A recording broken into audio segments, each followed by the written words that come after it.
Hello नमस्कार साथियों। मैं डॉक्टर दिलीप गंगवार आपका स्वागत करता हूं आपके अपने YouTube channel DK career classes में। कैसे हैं साथियों, कैसी चल रही है आपकी तैयारी?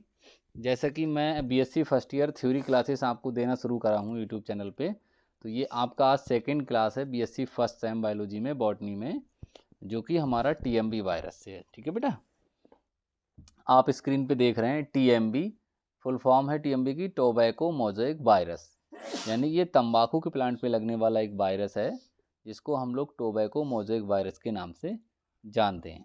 ठीक है ना। और बेटा ये टोबैको मोज़ेक वायरस जो होता है हमारा, ये प्लांट वायरस होता है। अच्छा, आप टीएमबी देख रहे हैं, टीएमबी टोबैको मोज़ेक वायरस अर्थात plant virus. Clear to all. और हमारे इस क्लास को बेटा ज़्यादा से ज़्यादा लाइक करें, अपने दोस्तों को ज़्यादा से ज़्यादा शेयर करें, और जो लोग पहली बार हमारे चैनल पे आए हैं, ये फर्स्ट टाइम व्यूअर हैं, वो हमारे चैनल को सब्सक्राइब करें। और धीरे धीरे आपको मैं इसी तरह से बहुत सारी थ्योरी क्लासेस यूट्यूब पे देता रहूँगा। आप लोग ज़्यादा से ज़्यादा संख्या में जुड़ा करें क्लास में, और इसको शेयर करा करें और लाइक करा करें। आइए तो देखते हैं हम लोग बेटा आज का ये हमारा जो टॉपिक है, टोबैको मोज़ेक वायरस। ठीक है, अर्थात टीएमबी वायरस और प्लांट वायरस, है ना। तो बेटा जैसा हम नाम से क्लियर हो रहा है ये कि प्लांट वायरस है, जिसको हम टीएमबी वायरस के नाम से जानते हैं। अब तक लगभग 300 से भी अधिक ऐसे वायरस का पता लगाया जा चुका है जो प्लांट्स में डिसीज़ कॉज करते हैं। आई बात समझ में? यानी जो मॉडर्न टाइम चल रहा है हमारा, अब तक साइंटिस्टों ने 300 ऐसे वायरसों का पता लगा लिया है जो प्लांट्स में क्या कर रहे हैं, मोज़ेक डिसीज़ को कॉज कर रहे हैं। ठीक है बेटा, 300 से भी अधिक ऐसे वायरस का पता लगा चुका है जो प्लांट्स में डिजीज़ को कॉज कर रहे हैं।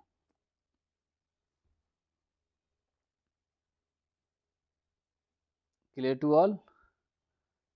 इनमें से टीएमबी का डिटेल स्टडी किया गया है, यानी कि बहुत सारे वायरस हैं जो प्लांट्स में डिसीज़ कॉज करते हैं, लेकिन यहाँ पे जो डिटेल स्टडी किया गया है वो कौन से प्लांट वायरस को किया गया है? टीएमबी वायरस, यानी कि तंबाकू मोज़ेक वायरस को। आइए साथियों देखते हैं हम लोग आगे। इस वायरस की डिस्कवरी आइवानो बिस्की, ये लिखा हुआ है आइवानो बिस्की, IWANOWSKI, ने 1892 में की। तो यानी कि इस वायरस की जो डिस्कवरी थी बेटा टीएमबी वायरस की, वो सबसे पहले किसने करी थी? आइवानो बिस्की ने करी थी। बट वो इसे सेपरेट नहीं कर सके, यानी कि वो इस वायरस को उन्होंने तंबाकू के पौधे पे डिस्कवर तो किया था। मैंने कल भी आपको बताया था कि उन्होंने किस तरीके से इसे डिस्कवर किया था। पहले प्लांट्स के क्रश किया था लीफ को और उसको हेल्दी प्लांट पे लगा दिया था, वो भी इन्फेक्टेड हो गया था। तो इस तरीके से इन्होंने इसकी डिस्कवरी कर ली थी, लेकिन वो इसे जो थे तंबाकू के पौधे से सेपरेट नहीं कर पाए, यानी उसको उनसे अलग नहीं कर पाए। इतना बता दिया कि तंबाकू के प्लांट पे जो इन्फेक्शन हुआ है वो एक वायरस की वजह से हुआ है, जिसको हम लोग टीएमबी वायरस के नाम से जानते हैं। इसे क्रिस्टल की फॉर्म में, क्रिस्टल मतलब नॉन लिविंग, इसे क्रिस्टल की फॉर्म में आइसोलेट करने का जो क्रेडिट है बेटा, वो किसको जाता है? स्टैनले को जाता है। ठीक है। तो आपसे यहाँ पे क्वेश्चन पूछा जाता है कि टीएमबी वायरस की डिस्कवरी किसने करी, तब तो आप बताएंगे बेटा कि टीएमबी वायरस की डिस्कवरी किसने करी? इवानो बिस्की ने करी। ठीक है बेटा। और आपसे क्वेश्चन ये पूछा जाता है कि टीएमबी वायरस को क्रिस्टल की फॉर्म में आइसोलेट किसने किया, तो आप बताएंगे स्टैनले ने किया। Clear to all. ये क्वेश्चन बार बार एग्जाम में पूछे जाते हैं। ठीक है, आगे देखिए। आगे हेडिंग पड़ा हुआ है सिम्टम्स ऑफ टीएमबी वायरस, यानी कि प्लांट्स पे जब टीएमबी वायरस का इन्फेक्शन हो जाएगा तो क्या लक्षण ऐसे दिखाई देंगे जिससे आप ये पता लगा सकें कि इस पर टीएमबी वायरस का इन्फेक्शन हो गया है, ये डिसीज़ हो गई है। क्लियर। देखिए, टोबैको के प्लांट्स में टीएमबी का इन्फेक्शन होने पर सबसे पहले करेक्टर प्लांट के टिप पोर्शन, यानी जब इन्फेक्शन हो जाएगा किसी वायरस का टीएमबी प्लांट पर, तो उस पर सबसे पहले जो करेक्टर दिखाई देंगे बेटा वो प्लांट के टिप पोर्शन। टिप पोर्शन मतलब समझ रहे हैं, यानी कि लीव्स पर। टिप मतलब ऊपरी भाग होता है पौधे का, तो वहाँ कौन होती हैं? पत्तियाँ होती हैं, में शो होते हैं, अर्थात यंग लीव्स में डाउनवर्ड कर्लिंग एंड डिस्टॉर्शन के फॉर्म में शो होते हैं। तो डाउनवर्ड कर्लिंग समझ रहे हैं बेटा, पत्तियाँ पीछे की ओर मुड़ने लगती हैं, और डिस्टॉर्शन उसके किनारे जो होते हैं वो कटने फटने लगते हैं। तो सबसे पहले जो करेक्टर दिखाई देगा वो प्लांट्स की जो यंग पत्तियाँ होती हैं, युवा पत्तियाँ होती हैं, उन पे दिखाई देगा। Clear to all. आगे देखिए, इन्फेक्टेड प्लांट्स की लीव्स की अपर सरफेस। तो जो इन्फेक्टेड प्लांट की लीफ है बेटा, उसकी जो ऊपरी वाली भाग होता है, अपर सरफेस होती है, उस पर डार्क ग्रीन कलर के इरेगुलर स्पॉट्स दिखाई देते हैं। तो ऊपरी सरफेस जो होगी लीव्स की, उस पर गहरे हरे कलर के अनियमित आकार के धब्बे दिखाई देते हैं। एंड लीव्स का बचा हुआ पोर्शन येलो कलर का दिखाई देता है। आगे समझ में नहीं?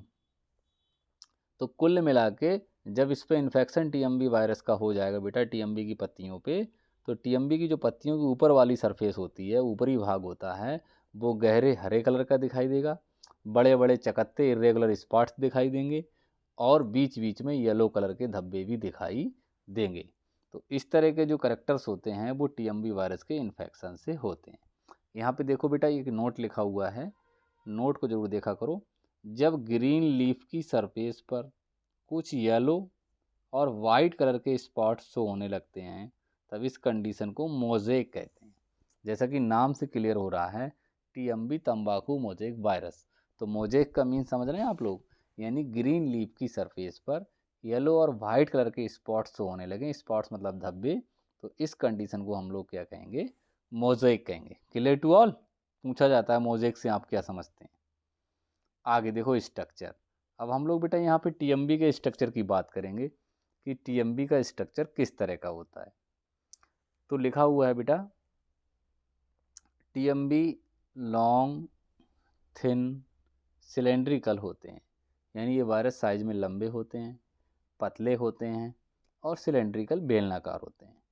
बाउडेन एंड पीरे, ये एक साइंटिस्ट थे बेटा, बाउडेन एंड पीरे, 1935 के अकॉर्डिंग इनका साइज 3000 एंगस्ट्राम से 170 एंगस्ट्राम होता है। एंड मॉलिकुलर वेट जो होता है वो 40 मिलियन, ये मिलियंस लिखा हुआ है, 40 मिलियंस होता है। क्लियर बेटा? कितना होता है? 40 मिलियन। माइक्रोन में नहीं, वो मिलियन में होता है वेट, माइक्रोन साइज होता है। इलेक्ट्रॉन माइक्रोस्कोप से एंड एक्सरे के थ्रू इन वायरस की स्टडी करने पर इनकी कॉम्प्लेक्स स्ट्रक्चर को 2 कंपोनेंट यानी कि 2 भागों में, protein covering and nucleic acid दिखाई देते हैं। तो जब हम लोग एक्सरे के द्वारा वायरस की स्टडी करेंगे तो इनकी कॉम्प्लेक्स स्ट्रक्चर में 2 कंपोनेंट होते हैं, प्रोटीन कवरिंग और न्यूक्लिक एसिड, उनको देखा जा सकता है। इनकी प्रोटीन कवरिंग अप्रॉक्स 2000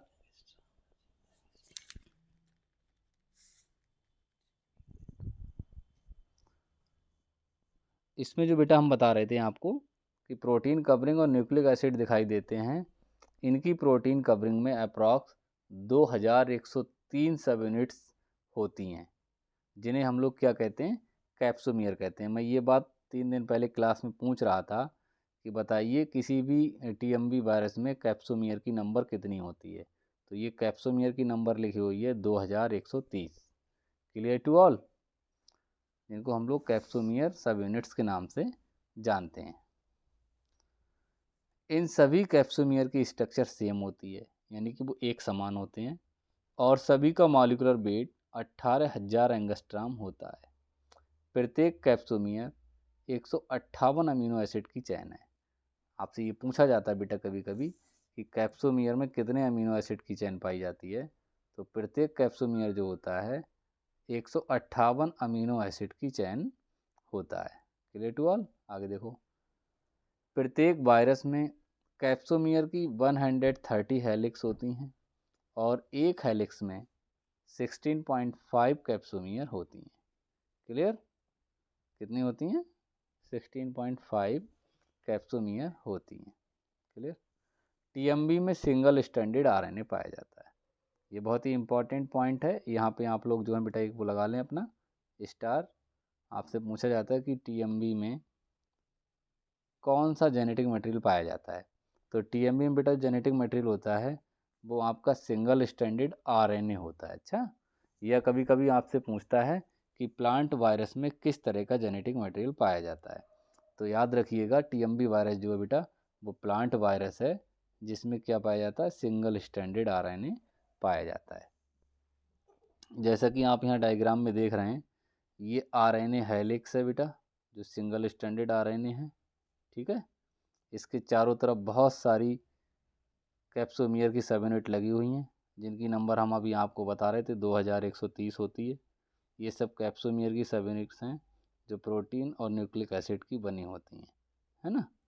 तो ये हमारा क्या है बेटा जो आपको दिखाई दे रहा है, ये है हमारा टीएमबी वायरस, ठीक है। क्या है, टीएमबी वायरस, क्लियर। तो प्रोटीन सब यूनिट्स होती हैं जिनको हम लोग कैप्सोमियर के नाम से जानते हैं। आगे देखिए, virus are transferred from infected plant to healthy plants by a number of agencies, this process known as transmission of virus. कहना चाह रहे हैं कि कोई भी वायरस जो होता है एक जगह से दूसरी जगह किसी एजेंसी के द्वारा इन्फेक्टेड प्लांट से हेल्थी प्लांट पर पहुंचता है, तो उसी को हम लोग क्या कहते हैं, ट्रांसमिशन ऑफ वायरस कहते हैं। Clear to all. अब यहाँ पे देखो बेटा नीचे ये लिखा हुआ है heading, difference between plant virus and animal virus. तो जान लेते हैं हम लोग यहाँ पे कि प्लांट वायरस में और एनिमल वायरस में क्या अंतर होता है। पहले देखिए प्लांट वायरस में, सभी टाइप के प्लांट वायरस में कवरिंग का अभाव होता है, यानी कि जो प्लांट वायरस होते हैं उनमें इन्वेलप नहीं पाया जाता या कवरिंग नहीं पाई जाती है। इधर देखो, सभी एनिमल वायरस में एज इन्फ्लुएंजा वायरस, है ना, इन्फ्लुएंजा वायरस कौन से होते हैं, जो जुखाम करते हैं। मम्प्स वायरस में कवरिंग पाई जाती है, ठीक। मम्प्स समझते हैं, जो गालों के नीचे सूजन आ जाती है, उनमें दर्द होता है, फीवर आ जाता है, उसको हम लोग मम्प्स वायरस कहते हैं। Clear to all. अगला देखिए, सभी प्लांट वायरस में जेनेटिक मटेरियल आरएनए होता है। ये हमने आपको पहले ही बताया था कि सभी प्लांट वायरस में जेनेटिक मटेरियल आरएनए होता है। क्लियर। इधर देखो, सभी एनिमल वायरस में आरएनए एंड डीएनए होता है, यानी कि उनमें आरएनए भी हो सकता है और डीएनए भी हो सकता है। Clear to all. तो ये बेटा मेन डिफरेंस हैं एनिमल वायरस में और प्लांट वायरस में।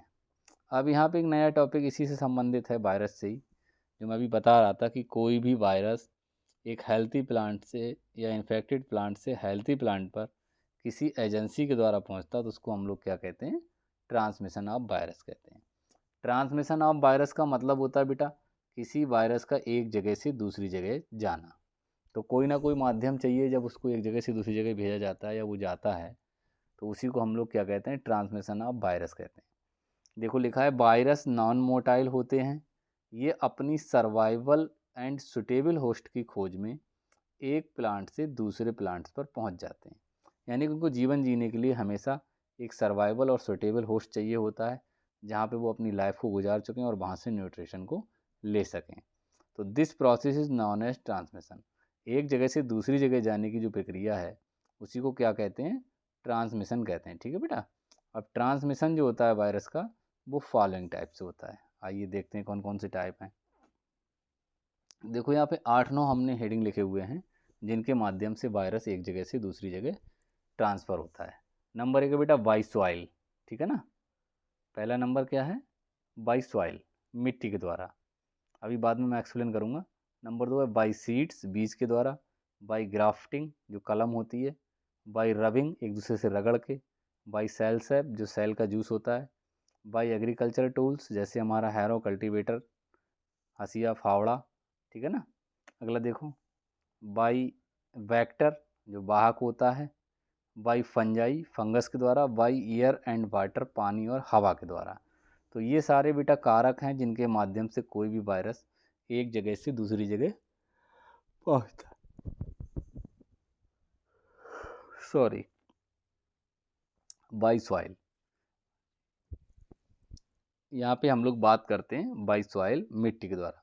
बहुत से वायरस बेटा सॉइल में पड़े रहते हैं, ठीक है ना।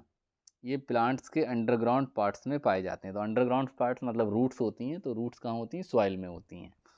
जब ये नेक्स्ट ईयर यही क्रॉप ग्रो कराई जाती है तब इनमें वायरस का इन्फेक्शन हो जाता है। यानी कि सॉइल में कोई चीज़ रह गई, उसको खेत को जुतवा दिया आपने और अगले साल फिर से उसमें फसल बो दी, तो वो मिट्टी में वायरस पहले ही से था, तो वो नए प्लांट्स में भी इन्फेक्शन कर देता है। इस तरह का केस देखने को मिलता है किसमें, टीएमबी वायरस में। ठीक है बेटा, बाई सॉइल वाला। Clear to all. अगला देखो बाई सीड्स, बीज के द्वारा। कुकरबिट्स जो होते हैं बेटा हमारे, कुकरबिटा कद्दू वगैरह हैं, लौकी तुरई हैं, कुकरबिट्स के सीड्स के द्वारा वायरस का ट्रांसमिशन होता है, क्योंकि सीड के ऊपर या सीड के अंदर वायरस अटैच हो जाते हैं, और जब ऐसे सीड्स को सो किया जाता है, SOW, सो माने बोना, जब उसको बोया जाता है तो न्यू प्लांट्स में भी इन्फेक्शन हो जाता है। इस तरह का कहाँ कहाँ देखा गया बेटा, बीन में देखा गया है, मोज़ोइक वायरस में देखा गया है, रिंग स्पॉट वायरस में देखा गया है, सोयाबीन में देखा गया है। ठीक है, सीड्स के द्वारा। क्लियर, इस तरह ट्रांसमिशन हो रहा है। अगला आता है बेटा बाई ग्राफ्टिंग। ग्राफ्टिंग मतलब वही कलम वगैरह लगाना या किसी वेजिटेटिव तरीके से प्लांट्स को प्रोपोगेट करना। इसमें देखिए, पोटैटो जो आलू होता है हमारा, रोज़ गुलाब है, शुगर केन गन्ना है, इन सब में क्या होता है, ग्राफ्टिंग की जाती है और एक नए प्लांट्स का फार्मेशन होता है। यदि इन्फेक्टेड प्लांट के पार्ट को लेकर न्यू प्लांट का फार्मेशन किया जाए, मान लीजिए किसी प्लांट में पहले से ही बीमारी है और उसको आपने बो दिया, तो उससे जो नया पौधा बनेगा वो भी कैसा होगा, इन्फेक्टेड होगा। तो इस तरीके से ग्राफ्टिंग के द्वारा एक वायरस का ट्रांसमिशन हो जाता है एक जगह से दूसरी जगह। क्लियर। अगला देखिए बाई रबिंग। रबिंग मतलब रगड़ना।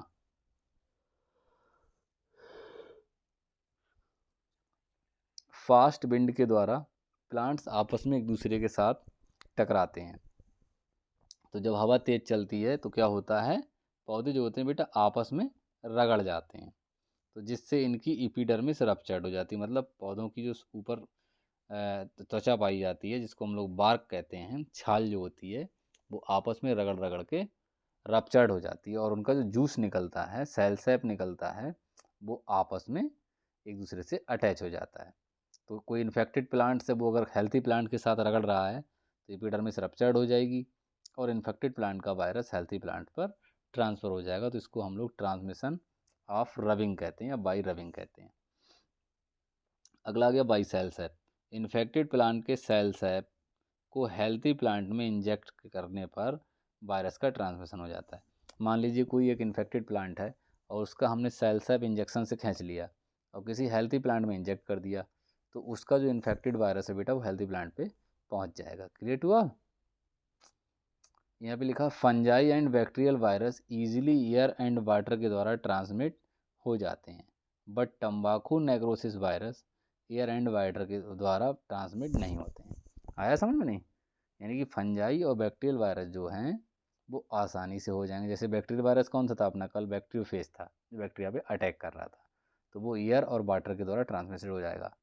लेकिन तंबाकू नेक्रोसिस वायरस एयर और वाटर के द्वारा ट्रांसमिट नहीं होते हैं। क्लियर। अगला देखो बाई एग्रीकल्चर टूल्स। तो एग्रीकल्चर टूल्स हमारे जो होते हैं कृषि यंत्र होते हैं जो खेती करने के काम में आते हैं। अगर उनको हम लोग कहीं पहले ऐसी जगह यूज़ करेंगे जहाँ पे ऑलरेडी पहले से वायरस है, तो उनका ट्रांसमिशन जो होता है आसानी से दूसरी जगह हो जाता है। ठीक है ना। हेल्थी प्लांट को काटने छाँटने में वायरस का ट्रांसमिशन हो जाता है। मान लीजिए आप हंसिया लेके खेत पे गए, आपने उसी हंसिए से 2-4 प्लांट्स ऐसे काटे जिनमें पहले से किसी वायरस का इन्फेक्शन था, और फिर आप दूसरे खेत में पहुंच गए हंसिया लेके और आपने वहाँ काटना छाटना शुरू कर दिया, तो वो वायरस जो होता है बेटा उस हंसिए के माध्यम से एक हेल्थी प्लांट पे पहुंच जाएगा, वहाँ भी वो डिसीज़ हो जाएगी। और इस तरह के केस देखे गए कहाँ, तंबाकू प्लांट में और पोटैटो प्लांट्स में। Clear to all. तो इस तरीके से जो भी कृषि यंत्र होते हैं उनके माध्यम से वायरस का ट्रांसमिशन एक जगह से दूसरी जगह हो जाता है। Clear. By vector, way virus insect जो वायरस के ट्रांसमिशन में हेल्प करते हैं, यानी कि जो वायरस इंसेक्ट होते हैं जो ट्रांसमिशन में हेल्प करते हैं वेक्टर कहलाते हैं। एज कौन कहलाते हैं बेटा, देखो एज ग्रासोपर, जो हर का होता है कौन, ग्रासोपर मतलब टिड्डा, इम्पॉर्टेंट वेक्टर है जो वायरस इनके माउथ पार्ट्स एंड बॉडी में अटैच हो जाते हैं और हेल्थी प्लांट्स पर पहुंचने पर ये उसमें ट्रांसमिट हो जाते हैं। तो टिड्डा आपने देखा होगा बेटा, जिसको हम लोग राम जी का घोड़ा कहते हैं, काकरोच होता है एक टाइप का, ये आर्थ्रोपोडा संघ का मेंबर होता है। तो ये उड़ता है और ग्रुप में आते हैं टिड्डे एक साथ, बहुत बहुत कई कई हज़ार टिड्डे होते हैं। तो ये जिस जगह बैठते हैं वहाँ पे इनको मुंह चलता है, कुतरने की आदत होती है, तो वो इन्फेक्टेड प्लांट पे अगर बैठ गए वहाँ कुतरेंगे तो इनके मूँछों में और दांतों में लग जाता है वायरस, और पैरों में भी लग जाता है। वहाँ से ये उड़े जाके किसी हेल्थी प्लांट पे पहुँचेंगे तो वहाँ वायरस पहुँच जाएगा, तो इस तरह से ट्रांसमिशन हो जाता है। और येलो मोज़ेक वायरस ऑफ मूंग, ये एक उदाहरण है बेटा जो टिड्डा के द्वारा होता है, ठीक है ना। अगला देखिए बाई फंजाई, तो बहुत सारी फंजाई जैसे सिनकाइट्रियम है ना, सिनकाइट्रियम, ऑल्पीडियम जैसी फंजाई के जू स्पोर भी वायरस के ट्रांसमिशन में हेल्प करते हैं। जू स्पोर के साथ वायरस अटैच हो जाते हैं और जर्मिनेट करके न्यू प्लांट में इन्फेक्शन कर देते हैं, ठीक है ना। तो इसका एग्जांपल है बेटा पॉलीमिक्सा ग्रेमिनस, ये एक वायरस है जो कि किसके द्वारा होता है, फंजाई के द्वारा ट्रांसफ़र होता है।